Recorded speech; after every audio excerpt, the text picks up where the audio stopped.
what it's right now, the Disney succession race is on. From our friends at That Park Place, I'll bring up the story. Bob Iger's reign will one day sunset. Who is in the lead to take over? Alan, you've got the story. Let's hear it. All right. Well, after months of speculation, a new frontrunner has surfaced in Disney's high-stakes CEO succession race. Josh D'Amaro, the chairman of Disney Experiences, a detailed Wall Street Journal report says D'Amaro is now viewed internally as the favorite to replace Bob Iger when the company announces its new chief executive in early 2026. D'Amaro oversees Disney Experiences, the company's most profitable and stable division. As legacy TV contracts collapse and streaming faces steep losses, Experiences has become Disney's financial backbone. Internally, D'Amaro is seen as a rare combination of charismatic, analytically sharp, and widely liked by fans. Even after price hikes at the parks, his public approval has stayed surprisingly strong. His biggest long bet, expanding Disney's gaming ambitions. This new forward-looking mindset aligns with a corporation badly in need of new growth engines. Dana Waldron, a co-chair of Disney Entertainment, remains the strongest competitor. She commands Disney's film, TV, and streaming empire and is considered the company's most experienced creative executive. But the board reportedly sees more durable, scalable growth in its Experiences division, with a $60 billion theme park expansion already in motion. Promoting the executives who run that empire makes strategic sense. Waldron also faces a political complication. Her friendship with former VP Kamala Harris could put Disney at risk under a Trump administration. That perception has weakened her candidacy internally. Disney's board, led by Chair James Gorman, is determined to prevent another headline-grabbing failure. Unlike the Rush Chapek appointment, the new CEO will be groomed in advance by working side by side with Iger. Outside candidates like EA's CEO Andrew Wilson were considered, but the board strongly favors an internal promotion. And by every metric, profitability, strategy, board confidence, D'Amaro currently has the clearest path. Well, I know nothing about him. I have one question. Does he know movies? Does he know entertainment? And also, you stumbled upon something that could be a great idea, Disney gambling. Yeah, I know. Can you imagine a Disney casino? I know. In Macau, maybe? For Disney adults? That is a brilliant idea. And you didn't even try. You made a mistake, like your horrible internet today. You mistakenly came up with what might be the best idea to save Disney. But what do we know about this guy? Internally, I guess That Park Place also, shout out to those guys, friends of the channel. Yeah. Well, I actually met Josh D'Amaro at South by Southwest. He had done a presentation. He was, I guess he was formerly the president of the theme parks, and now they put him in Experiences. And it's funny they bring up Dana Waldron, who is in charge of Disney Entertainment, as being a strong creative. After all we've talked about how great creative has been at Disney over the past 10 years, I don't know. You know, what the article really points out is they're looking internally to put someone in charge, which honestly seems to me to be the wrong decision. Because Disney hasn't exactly been doing well, and it's internal. You know, you're hiring within people who are just, you know, part of the rat race, the wheel that churns at Disney, rather than bringing someone fresh who has new ideas, who could bring something more creative, new ideas to the Disney company. Rather than go that way, we're just gonna go with the old hat. The executives we pay millions of dollars to keep, as more and more of the grunt workers are laid off and fired. So Disney's not in a good position. And then when was CEO a political position that you had to run for? And that's what it sounds like with Josh D'Amaro here. It's very political, and I think that those are great skills. having those skills is very useful. Having said that,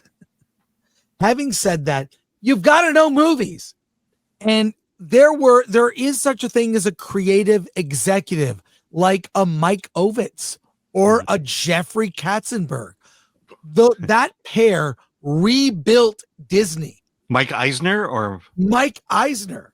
Yeah. No, what did I say? Mike Ovitz? Sorry. Yeah, he was at CAA, different guy.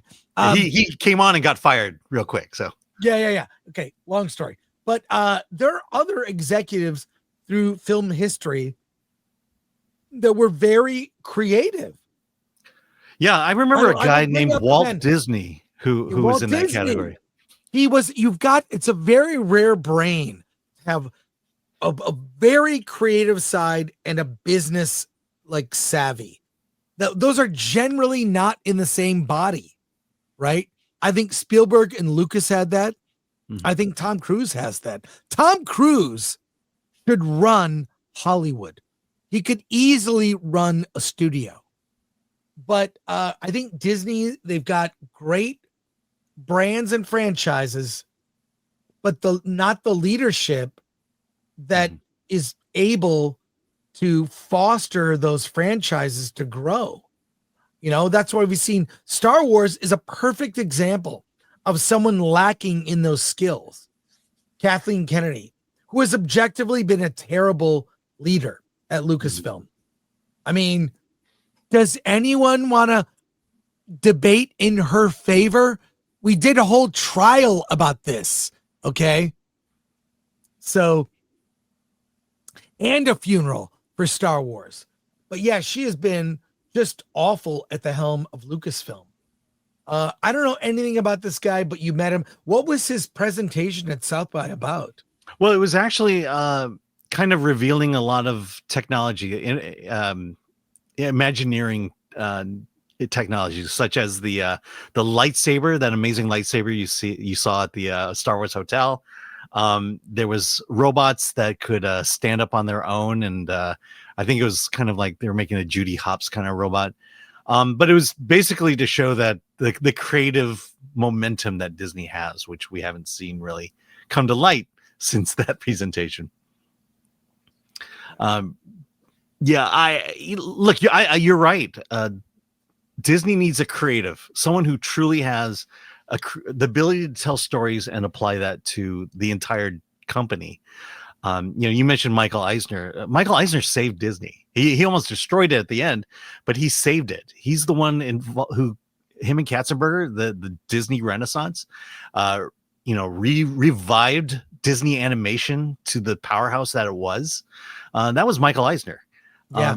Even at Paramount, Michael Eisner created Beverly Hills Cop.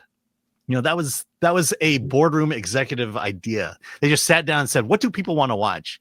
And that movie came out of it. Bob Iger, anyone who's currently on the board or one of the presidents or vice presidents, I don't see any of them as creatives. Well, yeah, I mean, there've been John Lasseter, Pixar, wildly creative and business savvy.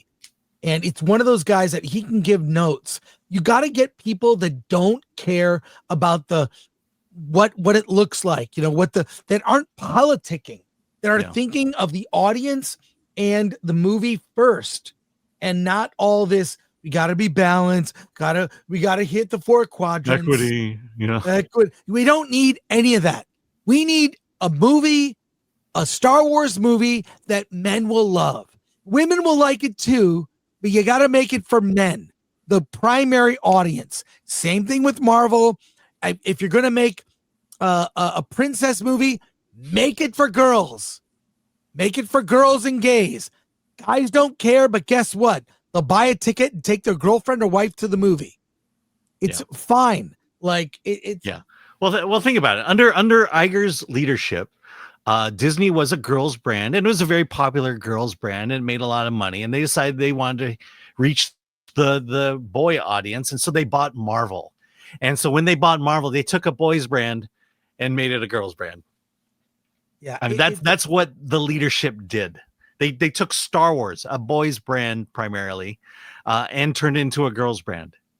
Well, you really got to watch the movie The Player if you want to Yeah. get, which basically the TV the Apple TV series The Studio took a lot like from Griffin Mill. One of the characters in The Studio is named Griffin Mill, and I guarantee the movie The Player inspired The Studio, but The Player does a really good job of showing what the inner workings of studios were back at that time. And by the way, don't dismiss a movie like Beverly Hills Cop.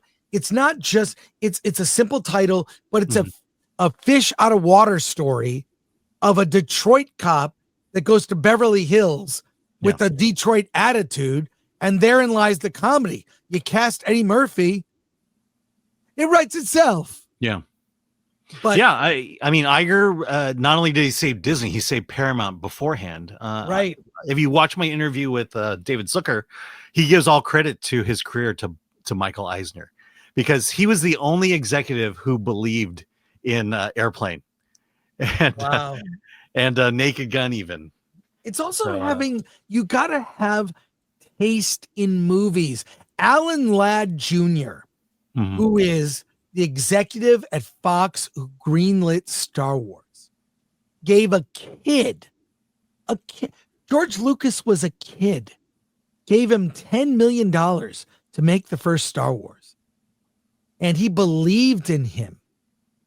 And there's a documentary that is free on YouTube called Laddie, Laddie.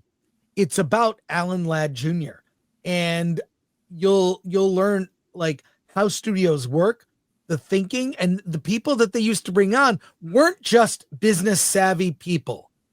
They were people that knew movies, and that is sadly lacking in all of Hollywood today. And part of the reason Hollywood has fallen on hard times. So there you go.